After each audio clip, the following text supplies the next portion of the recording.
Chovia como se o céu quisesse lavar as lembranças. Gotas grossas escorriam pela barra do casaco de Miranda, ritmadas contra o lenço que ela apertava na mão. O lenço, branco gasto pelas mãos e pelos anos, escondia um envelope amarelado, e dentro dele, dobrada ao meio, havia uma foto pequena. Um menino de cabelos cacheados, riso aberto, o tipo de sorriso que se fixa na memória e recusa desaparecer. Miranda tinha economizado cada moeda que encontrava. Havia contado centavo por centavo até poder pagar pela reserva daquela mesa. Não era pelo luxo da comida, nem pela escolha de assentos, era por uma coisa mais simples e mais vital. Ver o filho, ainda que fosse apenas por algumas horas, e dizer o que ela carregava no peito há décadas. A fachada do restaurante brilhava sob as lâmpadas amarelas. Do lado de dentro, o calor e o cheiro de comida criavam uma bolha que parecia distante do céu cinzento. Miranda empurrou a porta com esforço. O corpo cedeu por um instante a uma memória de força que já não era sua, mas a vontade foi maior. E logo foi recebida pelo corredor de pisos polidos e um homem de crachá. Milena ocupava o balcão, jovem, postura reta, o rosto modelado por regras e procedimentos. Richard, um segurança com prontidão profissional, observava com olhos que aprenderam a ler gestos antes das palavras. Ela sorriu antes de falar, para aquecer o que restava do frio. Esticou a mão com o envelope e disse com voz que tremia só de leve: "Tenho uma reserva. Miranda, paguei ontem." Milena franziu sobressaltada, como quem não esperava uma resposta tão simples. Pediu o nome, olhou para a tela do computador, e os olhos dela deslizaram para as roupas, as botas gastas, o lenço amarrado no pescoço. Havia ali uma tensão que não precisava ser dita. O rosto de Miranda não cabia naquela paisagem de mesas iluminadas por velas e talheres de prata. O primeiro som hostil veio suave e coletivo, um sussurro que cresceu com rapidez. Pessoas sentadas perto do balcão se inclinaram, curiosas como se presenciassem um pequeno escândalo. Alguém resmungou, outra pessoa riu baixinho. Milena ergueu a voz num tom que tentava ser profissional, e acabou soando acusador. "Sinto muito, senhora. Talvez exista algum engano. Aqui é um ambiente reservado a clientes com traje adequado. Não podemos acomodar." Miranda bateu na madeira do balcão com a ponta dos dedos, uma batida quase infantil de quem busca confirmação. "Paguei. Tenho o recibo." Tirou do bolso uma folha amassada, limpa, o recibo com o nome gravado em tinta. Milena olhou para ele, depois para Miranda, depois para Richard, buscando respaldo. Richard apoiou-se no balcão e olhou por cima dos óculos. "A senhora precisa sair, por cortesia do estabelecimento", disse. "Cuidado com a esposa do dono, com a avaliação do restaurante, com qualquer coisa que pudesse irritar a roda social que girava ali dentro." Havia nas palavras dele um tremor de medo mais do que de bravura. Medo de decisão que pudesse gerar problema. Algumas mesas se voltaram para observar. Os sussurros aumentaram. Uma garçonete por trás do balcão notou as mãos trêmulas de Miranda e apertou os olhos, com a expressão de quem guarda um gesto de piedade e procura o momento certo para oferecê-lo. Essa garçonete não era cúmplice do silêncio geral. Havia nela algo como uma consciência que pendia para o humano antes da norma. Miranda colocou o guardanapo sobre o balcão, e com calma que vinha da necessidade e não do descarte, mostrou a foto. Sem esperar muito, abriu o envelope na frente de Milena, do segurança, de quem quisesse ver. A imagem do menino parecia ter uma luz própria. "Esse menino, ele tem uma mesa hoje comigo", ela disse. Não pediu compaixão. Não era esse o tom. Afirmou uma verdade que vinha de anos de expectativa. A garçonete aproximou-se. Os olhos dela ficaram marejados por um segundo. Um homem na mesa mais próxima virou a cabeça, interessado apenas pelo enredo que se desenrolava diante dele, não pela dor que o alimentava. Foi ali no balcão que a primeira onda de humilhação se formou. Um grupo num canto riu abafado. Alguém comentou alto o suficiente para ser ouvido: "Isso não é lugar para mendigos." A palavra pairou e cortou. Miranda sentiu o peso do olhar coletivo como se fosse pedra posta sobre os ombros. Sua respiração afogou por um instante memórias que não eram apenas dela. Eram de noites mal dormidas, portas batidas, de vizinhos que desviam o olhar. Mas ela segurou o envelope com firmeza, como quem segura uma âncora. "Senhora, compreende que temos outros clientes?" Milena falou e a frase foi desenhada para apresentar a humilhação como protocolo. Richard moveu-se em direção à porta, pronto para cumprir sua parte. O restaurante, que minutos antes era um santuário de boas maneiras, tornou-se tribunal. Foi quando a garçonete, por trás do balcão, deu um passo tímido para a frente. "Talvez Ela começou. E a palavra soou como um pequeno protesto. Talvez possamos verificar a reserva, só precisamos confirmar. Era pouco, mas foi o suficiente para que algumas vozes se aquietassem. A garçonete pegou o recibo e digitou. Procurou na lista. Seus dedos hesitaram com compaixão e depois encontraram o nome. Miranda. A mesa estava ali, paga, reserva confirmada. Se essa história está tocando seu coração, inscreva-se e fique até o final para ver o desfecho. Confirmada a reserva, o murmurinho não desapareceu. As pessoas continuavam a olhar, alguns com desprezo sutil, outros com curiosidade gulosa. O salão, banhado por luzes e conversas descontraídas, parecia respirar uma única vontade: que a cena terminasse logo, que a ordem fosse restabelecida. Foi então que a porta do fundo se abriu e entrou um homem alto, impecavelmente vestido, o movimento fluido de quem está acostumado a ser reconhecido. Ele atravessou o salão com passos medidos, e por um segundo o ar pareceu mudar de densidade. Os olhares se voltaram para ele de forma quase automática. Ele era o diretor do restaurante. Scott parou diante do balcão sem suspeitar do drama pessoal que borbulhava ali. Milena sorriu com satisfação. Era a confirmação de que a liderança estava presente. Ele olhou para Miranda com um traço de autoridade, pronto para resolver o que, na sua leitura inicial, poderia atrapalhar o serviço e a imagem do lugar. Posso ajudar? Perguntou, e na voz havia a firmeza de quem delega e de quem tem decisões a moderar. Miranda ergueu os olhos. Havia nele algo que lhe apertou o coração como se fosse uma fechadura antiga, que de repente recebesse a chave. O rosto de Scott não era o de um estranho qualquer. Eram as sobrancelhas, uma curva no lábio que ela lembrava das fotos antigas, a mesma expressão que ele fazia ao pressionar os olhos para ver melhor.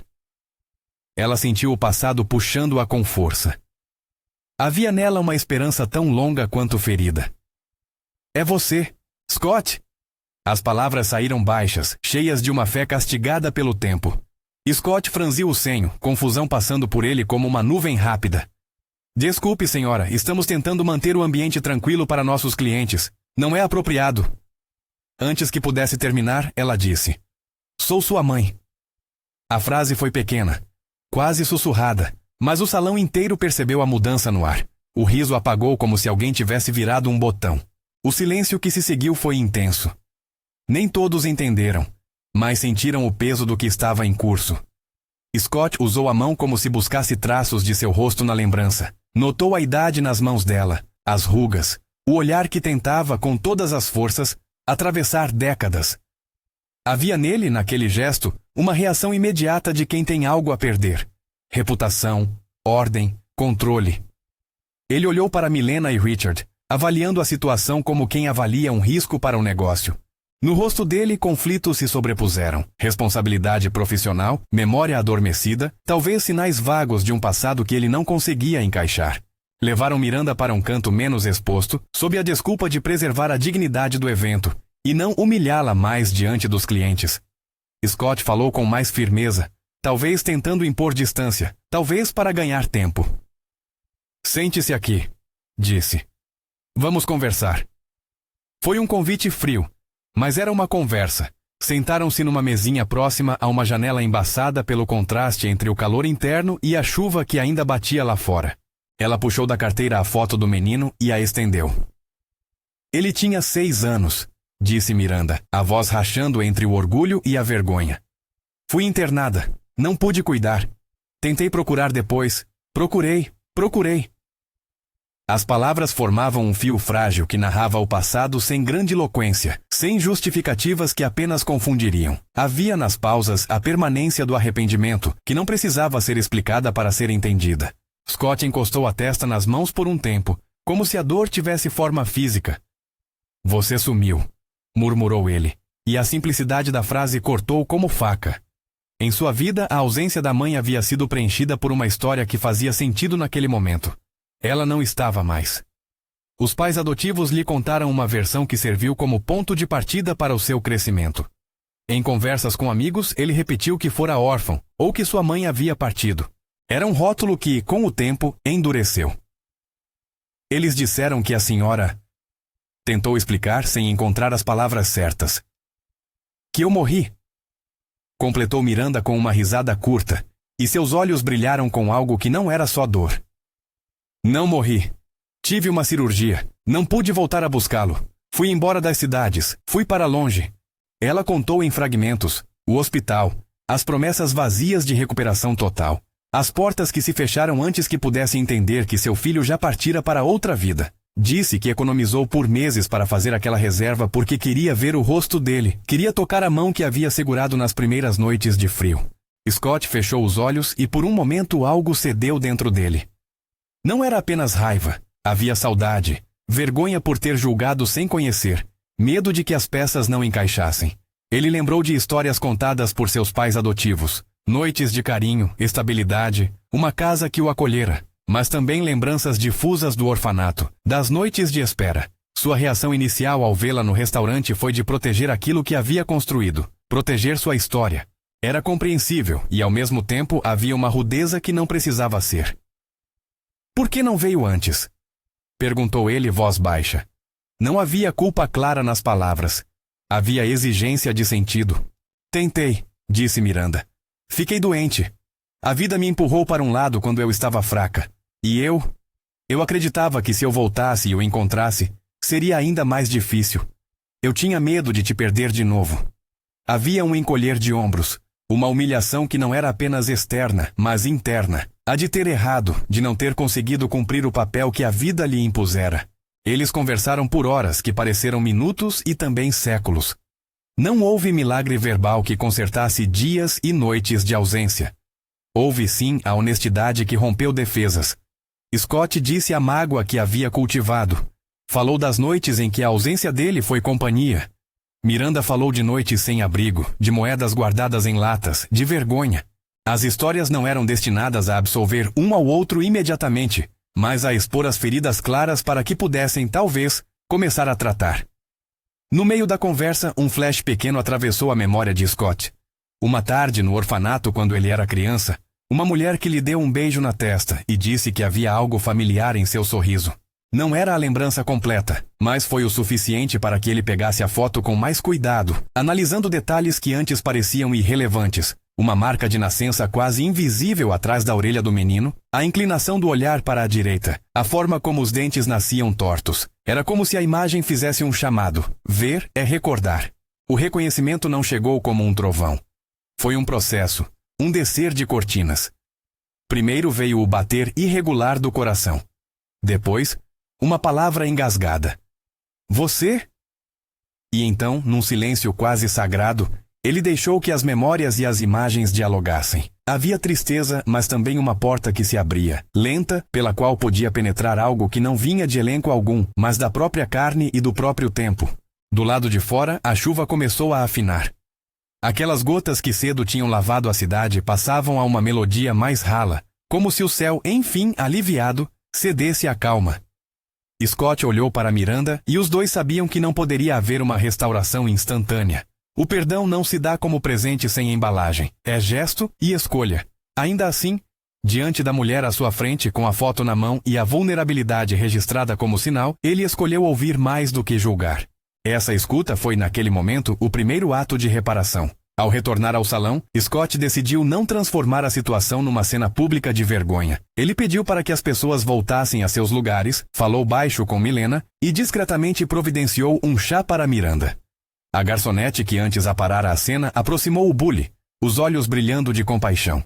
Alguns convidados ainda olhavam, outros desviaram o olhar envergonhados por terem alimentado a humilhação. A atmosfera mudou. A hostilidade foi trocada por uma curiosidade mais branda, quase envergonhada. Havia no ar a sensação de que algo humano havia triunfado sobre a etiqueta e a aparência. Scott caminhou até a mesa dela levando não apenas uma bebida quente, mas uma decisão. Não foi nenhuma proclamação grandiosa. Foi um gesto prático onde a autoridade decidiu fazer silêncio e a compaixão tomou o lugar. Sentou-se com ela e, com voz suave, pediu desculpas por ter contribuído para a humilhação. Deveria ter ouvido antes de julgar, disse. Miranda segurou a xícara com as duas mãos, como quem segura algo frágil para que não escape. Havia nela um alívio que não era só pelo chá, mas pelo fato de não ter sido descartada como vestígio de um passado inconveniente. Na conversa que ficou mais calma, ambos permitiram que a factualidade retornasse. Scott contou um pouco de sua vida. Os pais que o adotaram, as oportunidades, mas também a ausência inexplicável que o acompanhara. Ele falou sem a intenção de acusar, mas de explicar por que havia reagido do jeito que reagiu. Miranda ouviu e em cada palavra misturou vergonha e reconhecimento. Era impossível apagar as escolhas e os caminhos, mas havia espaço para tomar outro rumo dali em diante. A surpresa do desfecho prometida pelo destino daquela noite veio de um gesto que foi muito prático e muito simbólico ao mesmo tempo. Scott saiu do restaurante por um momento. Voltou com um pequeno envelope.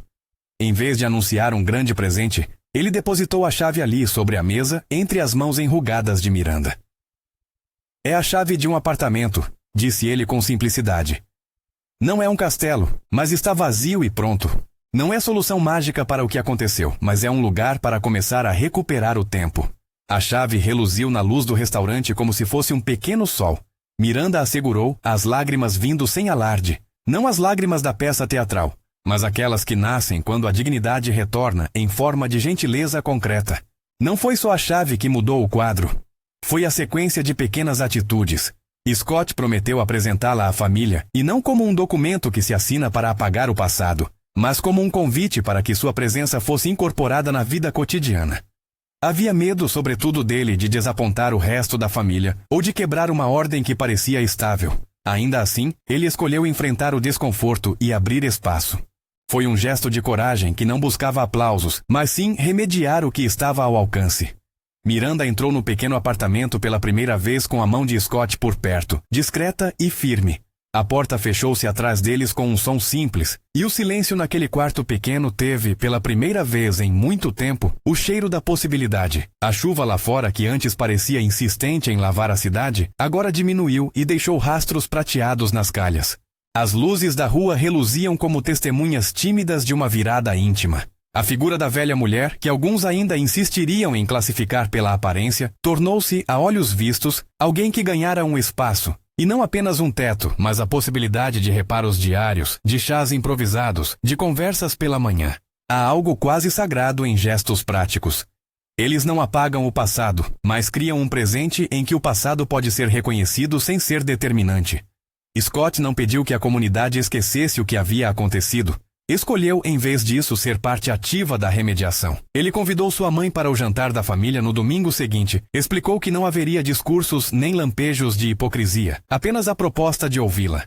Miranda aceitou com tremor de alegria, sabendo que tudo ali era novo, e que precisaria de passos cautelosos. A garçonete, que acompanhara os eventos com uma sensibilidade quase invisível, observou a dupla sair do restaurante. Ela limpou o balcão, pensou nas vozes que antes haviam rido e sentiu uma leve urgência, de onde viera a crueldade e como era fácil ser cúmplice dela. No caminho de casa, pensou em como pequenas ações de contato humano podem dobrar as linhas do destino. Pensou em como, na vida, somos frequentemente chamados a escolher entre blindar nossas certezas e abrir espaço para a misericórdia. No silêncio do apartamento, Miranda colocou a foto do menino num pequeno porta-retratos. Ficou olhando por um tempo longo, como se buscasse um ponto de sutura para a dor. Scott, que se sentara numa cadeira encurvada, sorriu de maneira contida, sem fanfarras. Não era um sorriso que negasse o passado, mas um sorriso que o aceitava como parte, e não como prisão. Eles conversaram mais, sem pressa, e as palavras adotaram uma cadência nova, menos defensiva, mais curiosa. Ao redor, a cidade seguia. Pessoas entravam e saíam de suas rotinas, algumas talvez mal assumidas sobre o que havia acontecido naquela noite. Havia quem, ao saber da história, sentisse raiva por não ter sido gentil antes. Havia quem sentisse alívio por ver que a justiça, mesmo que tardia, às vezes encontra caminhos práticos. A narrativa não virou legenda viral nem mobilização pública. Foi um ajuste íntimo, uma restauração aos poucos, e talvez por isso mais duradoura. Antes de partirem para a casa dos pais adotivos de Scott, houve uma conversa curta e essencial. Scott disse que queria levar Miranda até lá, mas com cuidado. Quero que seja aos poucos. Ninguém precisa fingir que tudo está perfeito. Só quero que você tenha espaço para ser minha mãe se você quiser. Miranda segurou a mão dele, sentiu as linhas de sua palma, e num gesto que parecia selar algo mais que uma promessa, inclinou-se e beijou sua testa. Não era um gesto de submissão. Era um reconhecimento de que, mesmo marcados por falhas, eles podiam decidir construir. O que segue depois daquele jantar não é um conto que se conclui com fortunas ou milagres, mas uma série de escolhas diárias. Scott diria mais tarde que não era um herói, e que o perdão não fora automático. Foi antes uma escolha repetida, um esforço. Miranda, por sua vez, aprendeu que pedir desculpas não apaga o tempo, mas que enfrentar o passado com dignidade cria um solo onde algo novo pode crescer. Ambos descobriram que honra e dignidade não são privilégios de classe, mas princípios que podem ser praticados por quem tiver coragem de fazê-lo. Nessa história, o desfecho surpreendente não foi um gesto grandioso anunciado com fanfarra. Foi uma série de movimentos humanos que, juntos, mudaram a vida de duas pessoas. Houve humilhação no restaurante, sim, e houve vergonha de parte daqueles que observaram. Mas houve também reconhecimento, escuta, um chá servido com respeito e, sobretudo, a entrega de uma chave como símbolo de abertura. Uma chave que não representa solução completa, mas possibilidade e convite. Enquanto a porta do pequeno apartamento se fechava naquela noite, a chuva cessava de vez. Lá fora, as luzes começavam a se apagar, uma a uma, e o mundo parecia suspirar. Não por um final feliz simplista, mas por um começo digno. Miranda sentou-se na cama, a foto perto, a chave sobre a mesa de cabeceira. Respirou fundo e fez algo que havia esquecido. Rezou em silêncio. Palavras simples saídas de um coração cansado, pedindo apenas força para caminhar. Não pediu bênçãos grandiosas, pediu apenas presença e sabedoria para os dias que viessem. E se alguém está ouvindo essa história agora, pense em quantas Mirandas existem ao nosso redor. Pessoas cujas histórias ficaram à margem por descuido, por pressa, por medo. A verdadeira mudança começa quando paramos de reduzir alguém à aparência e passamos a vê-lo na sua complexidade. Às vezes, um gesto tão simples quanto uma xícara de chá ou uma chave na mão é o que permite que a dignidade volte a morar num corpo cansado. Senhor, dá-nos olhos que reconheçam a dignidade em cada pessoa e coragem para oferecer pequenas reparações quando pudermos. Ensina-nos a ouvir antes de julgar e a agir com compaixão prática. Se esta história tocou você, compartilhe com alguém que precisa ouvir sobre perdão e dignidade. E conte nos comentários uma lembrança sua de perdão ou restauração.